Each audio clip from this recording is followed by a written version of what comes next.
భవిష్యత్తు తరాలు ఆరోగ్యంగా ఉండాలంటే ప్రతి ఒక్కరూ తప్పకుండా మొక్కలు నాటాలని కోరుట్ల ఎమ్మెల్యే డాక్టర్ కల్వకుంట్ల సంజయ్ కుమార్ అన్నారు. జగిత్యాల జిల్లా మేటుపల్లి పట్టణంలో కూప్సింగ్ కుంట పార్క్ లో స్థానిక నాయకులతో కలిసి ఎమ్మెల్యే మొక్కలు నాటి పలువురికి మొక్కలను పంపిణీ చేశారు. ఈ సందర్భంగా ఎమ్మెల్యే డాక్టర్ కల్వకుంట్ల సంజయ్ కుమార్ మాట్లాడుతూ చెట్టు మనకు మన భవిష్యత్ తరాలకు ప్రాణం పోస్తాయని, అందుకే ప్రతి ఒక్కరూ పుట్టినరోజు, పెళ్లి రోజులు, ఎలాంటి శుభకార్యాలు ఉన్నా ఆ రోజు మొక్కలు నాటాలని కోరారు. వర్షాలు కురవాలన్నా, కాలుష్యం తగ్గాలన్నా చెట్లు నాటడం ద్వారానే సాధ్యమని తెలిపారు. మాజీ ముఖ్యమంత్రి కేసీఆర్ 10 సంవత్సరాల కాలంలో అనేక మొక్కలు నాటి ప్రపంచంలోని అత్యధిక చెట్లు నాటిన రాష్ట్రంగా తెలంగాణ రాష్ట్రం చరిత్రలో నిలిచిందన్నారు. రైతులు తమ పొలాలు గట్లపై ఉండే చెట్లను నరకొద్దని కోరారు.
ప్లాస్టిక్ అవసరం లేదా?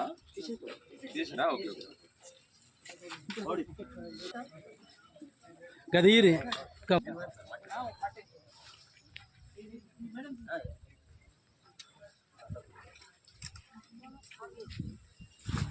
పోయిరన్న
అందరికీ హరితహారం శుభాకాంక్షలు, వన మహోత్సవం శుభాకాంక్షలు అందరికీ. ఒకప్పుడు ఎడారిగా ఉన్న తెలంగాణలో గత 10 సంవత్సరాల్లో కేసీఆర్ గారు ఎట్లా అయితే నీళ్ళ విప్లవం తీసుకొచ్చినారో అదేవిధంగా కేసీఆర్ గారు భవిష్యత్ తరాలకు ఈ తరంకి కూడా కావాల్సిన చెట్లు నాటినారు. ప్రపంచంలోనే అత్యధిక చెట్లు నాటిన రాష్ట్రంగా తెలంగాణ ఇవాళ ఈసారి పేర్కొబడింది.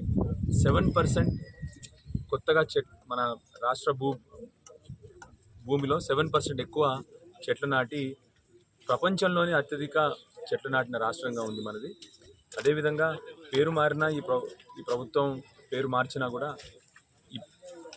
ఈ హరితహారం ప్రోగ్రాం కంటిన్యూ చేస్తున్నందుకు వారికి ధన్యవాదాలు. అట్లానే అందరినీ కూడా ఈ మధ్య కొద్దిగా చెట్లు కట్ చేయడం ఎక్కువైపోయింది.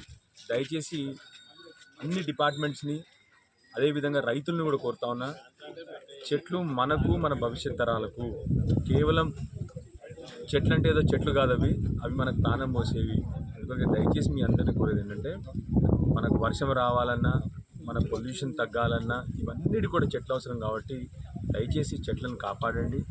ఈ మధ్య మధ్య కొత్తగా, ఎందుకంటే అంతకుముందు అయితే కేసీఆర్ గారు ప్రభుత్వం ఉన్నప్పుడు సివియర్ పనిష్మెంట్స్ ఉండేది. ఈ మధ్య దాని మీద నిర్లక్ష్యం జరుగుతూ ఉంది కాబట్టి చాలామంది చెట్లు నరకడం మొదలుపెట్టినారు. దయచేసి మీ అందరినీ కోరుతా ఉన్నాను, చెట్లు కాపాడండి. అందరు కూడా మీ బాధ్యతగా ప్రతి ఒక్కరు కూడా మీ పుట్టినరోజు నాడో మీ పెళ్లి రోజు నాడో ఒక చెట్టు నాటండి. భవిష్యత్తులో మన పిల్లలకి మనకు కూడా లాభదాయకం చెట్లు నాటడం. అందరికీ కూడా మళ్ళొకసారి వన మహోత్సవం శుభాకాంక్షలు తెలియజేస్తూ భవిష్యత్తులో కూడా అందరూ కూడా చెట్లు నాటాలని కోరుతా ఉన్నాను.